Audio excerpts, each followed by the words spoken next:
Ayer dimos el resumen básico de las medidas de seguridad sanitaria que determinó la Secretaría de Salud, que puso a consideración del Consejo de Salubridad General y que el Consejo de Salubridad General en forma unánime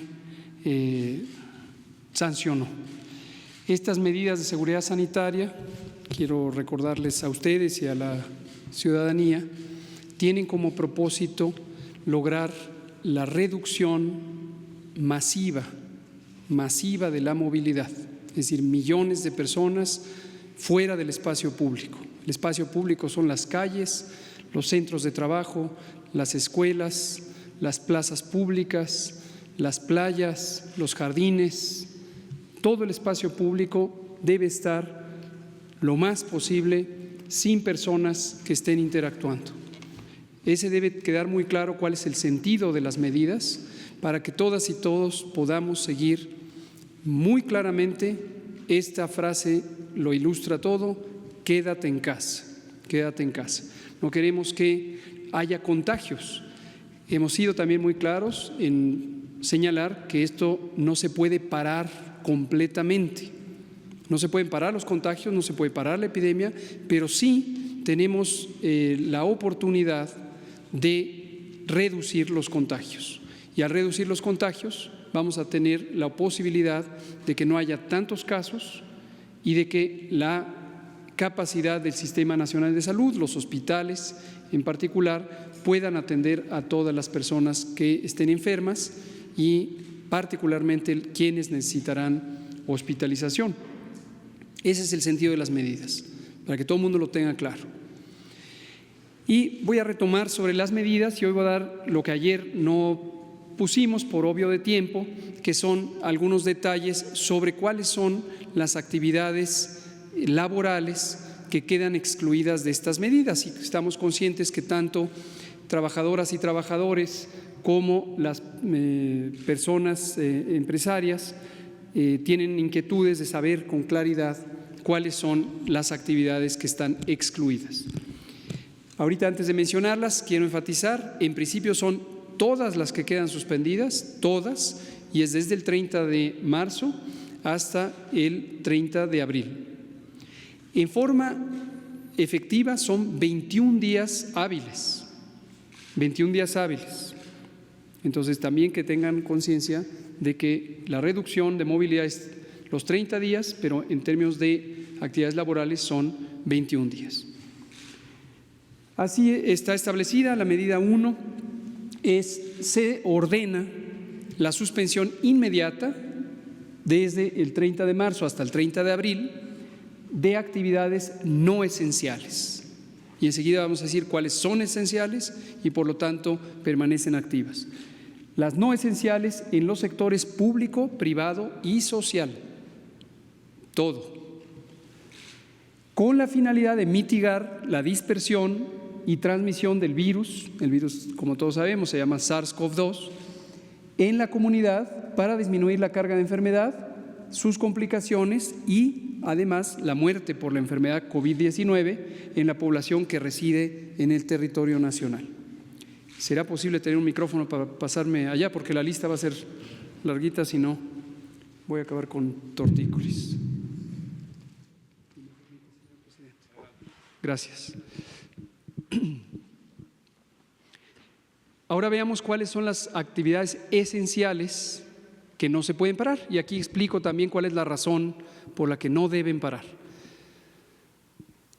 En la vida diaria no somos conscientes de todo lo que necesitamos porque lo damos por hecho. Estamos acostumbrados a que los alimentos están en un punto de venta, pero no nos podemos a pensar cómo llegaron a ese punto de venta, el camión que los transportó, la bodega que los almacenó, el campo donde se cultivaron los productos vegetales, la planta ganadera donde se hicieron los rastros y demás, donde se procesaron los cárnicos, el sitio donde se pescaron los peces, etcétera. Entonces, toda la cadena productiva para tener alimento.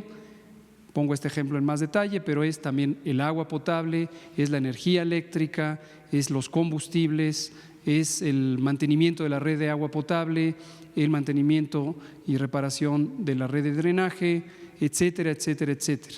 Y aparte estamos tranquilos porque tenemos cuerpos de seguridad pública, aparte estamos protegidos porque se salvaguarda la integridad y soberanía de la patria, etcétera. Entonces, todas esas actividades no pueden parar. Vamos a ver cuáles son. El inciso A son las que de manera directa son necesarias para atender la emergencia sanitaria, como son las actividades laborales de la rama médica, paramédica y administrativa, así como la de apoyo en todo el sector salud, tanto en el campo público como privado. Esto si parara, no podemos contender con la epidemia, entonces debe continuar. Inciso B, las que están involucradas precisamente en la seguridad pública y la protección ciudadana, además de en la defensa de la integridad y soberanía nacionales. La procuración e impartición de justicia, así como la actividad legislativa, tanto del nivel federal como del nivel estatal. Debe continuar. También el inciso C son aquellos sectores, pero falta la que está completa, que tiene los detalles de las actividades económicas.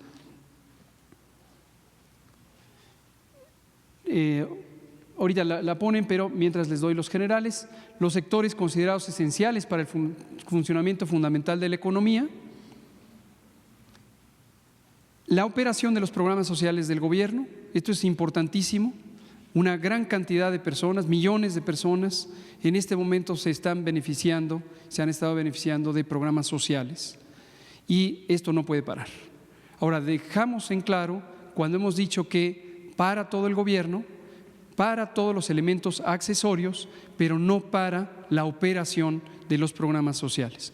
Regresamos aquí a la lista completa del inciso C, los sectores esenciales para el funcionamiento fundamental de la economía. Vamos a comentarlos. Es una lista larga.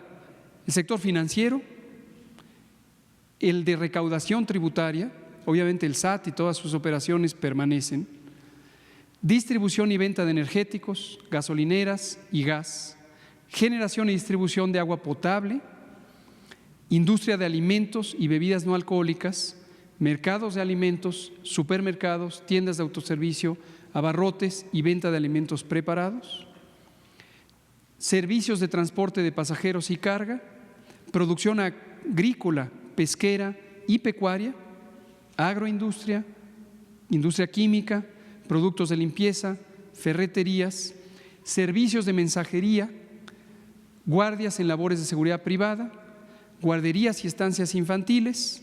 Y aquí hago una pequeña nota, esto algunas personas han pensado que debería parar, pero si tenemos a trabajadoras y trabajadores de las actividades esenciales laborando, necesitamos darles el respaldo para el cuidado de sus hijas e hijos. Asilos y estancias para personas de la tercera edad, misma razón. Refugios y centros de atención para mujeres víctimas de violencia, sus hijos y sus hijas. Telecomunicaciones y medios de información, servicios privados de emergencia y servicios funerarios y de inhumación, de almacenamiento y cadena de frío de insumos esenciales, logística, que son aeropuertos, puertos y ferrocarriles, así como actividades cuya suspensión pueda tener efectos irreversibles para su continuación. Esta es la lista de las actividades económicas esenciales. Sabemos que pueden surgir dudas, el propio acuerdo contemplará, este se va a publicar hoy por la tarde, el acuerdo por el que el secretario de Salud establece estas medidas y cualquier interpretación está sujeta a la Secretaría de Salud, pero en consulta con Secretaría de Economía y Secretaría del Trabajo. Entonces pondremos a disposición un número telefónico en cuanto esto se convierta en un acto de autoridad al ser publicado en el Diario Oficial, para que pueda haber consultas particulares sobre si alguien piensa que es una actividad esencial la suya, se le darán las aclaraciones pertinentes. La siguiente. Me faltó el inciso, bueno, ya dije la operación de los programas sociales, y el inciso E es la conservación y mantenimiento de la infraestructura crítica, que asegura la producción y distribución de los servicios indispensables como agua potable, energía, gas, petróleo, gasolina, turbocina, saneamiento básico, transporte público, infraestructura hospitalaria y médica de primer nivel, entre otros que pudieran ser definidas bajo esta categoría. Es decir, hay actividades en donde de parar se causan afectaciones que repercuten en la sociedad y es importante que se mantengan. Ahora, en la siguiente. En los sectores y actividades definidos como esenciales, dado que van a seguir operando, se deberán aplicar de manera obligatoria las siguientes acciones: no realizar reuniones o congregaciones de más de 50 personas, y el ejemplo está a la vista, aquí en esta misma conferencia matutina; lavado frecuente de manos, estornudar o toser aplicando la etiqueta respiratoria, el saludo a la distancia, no beso, no a mano, por el momento tampoco abrazo, y todas las demás medidas de sana distancia vigentes y emitidas por la Secretaría de Salud. Y aquí, para que toda la ciudadanía lo sepa, les recordamos, existe un sitio de internet específicamente para todos los materiales técnicos que son de aplicación al público, no todos son para el sistema de salud. Por ejemplo, hay una guía de conducta en espacios públicos cerrados. Entonces, consúltenlo, es www.gov.mx/coronavirus. La siguiente, por favor. Medida 3. Se exhorta a la población, a toda la población residente en el territorio mexicano, independientemente de su nacionalidad, incluida la que arribe al mismo, procedente del extranjero y que no participa en actividades laborales esenciales, a cumplir con el resguardo domiciliario corresponsable. Del 30 de marzo al 30 de abril, ahora, ¿qué es el resguardo domiciliario corresponsable? Es la limitación voluntaria de movilidad, de modo que se permanezca en el domicilio particular la mayor parte del tiempo posible. Es quédate en casa. La siguiente. Medida 4. El resguardo domiciliario corresponsable es estricto para toda persona mayor de 60 años con diagnóstico de hipertensión arterial, diabetes, enfermedad cardíaca o pulmonar, inmunosupresión, ya sea adquirida o provocada, que se encuentra en estado de embarazo o puerperio inmediato, independientemente de si su actividad se considera esencial o no. Entonces aquí, ojo, esto es para proteger directamente a las personas en estas condiciones, que, como lo hemos explicado repetidamente, son los elementos que hacen más vulnerable a que la persona se complique en caso de presentar la infección por coronavirus. No lo hace más susceptible a infectarse, pero sí más susceptible a complicarse en caso de ser infectada o infectado. Entonces, deben estar protegidos. Señalamos con claridad: el personal esencial de interés público podrá de manera voluntaria presentarse al laboral. Hay personal de interés público esencial, entre otros los funcionarios de gobierno, incluido el señor presidente, y voluntariamente estamos aquí trabajando. ¿Sí? La siguiente. Medida 5. Una vez terminada la suspensión de actividades no esenciales y el resguardo domiciliario corresponsable, la Secretaría de Salud, en acuerdo con las Secretarías de Economía y de Trabajo, emitirá los lineamientos para un regreso escalonado y regionalizado a las actividades laborales, económicas y sociales en toda la población. Aquí también es importante recordar que las medidas de mitigación comunitaria, que son estas medidas masivas de sana distancia, tienen impactos económicos y sociales. Entonces, son dos elementos que están en tensión. Por un lado, quisiéramos cerrarlo todo para disminuir la mayor posibilidad de contagios. Por otro lado, si lo hacemos muy extremo, dañamos a la sociedad. Entonces, hay que estar calculadamente y con mucha racionalidad cuidando un aspecto y el otro. Entonces, todo esto se sigue evaluando diariamente, varias veces al día, para ir monitoreando los impactos benéficos para la salud y, desde luego, los riesgos de daño a, sobre todo, las economías sociales, como hemos dicho, las personas que viven al día. Entonces, es una medida necesaria, pero con consecuencias. Entonces, no queremos prolongarla más allá de lo indispensable. Y por eso, pasados estos 30 días, vamos a tener ya una liberación calculada, razonada de la actividad social y económica. Y lo vamos a hacer en forma escalonada, empezando por aquellas actividades y personas que tienen menores riesgos pero que además contribuyen a la reactivación de la vida pública. Lo iremos anunciando en su momento. La siguiente. Sexto, se deberán postergar hasta nuevo aviso los censos y encuestas a realizarse en territorio nacional que involucran la movilización, particularmente cuando ésta es en gran número de personas, y la interacción física cara a cara entre las mismas. Y aquí aclaro, existen varias encuestas realizadas por el gobierno o por entes particulares o sociales que se realizan, por ejemplo, por vía telefónica o por vía de internet. Estas no tienen problema. Qué bueno que haya encuestas, de lo que sea, pero aquí se trata de el trasiego de personas para tener entrevistas cara a cara. Y también hay números que son controlables con ciertas medidas de higiene especial o protocolos de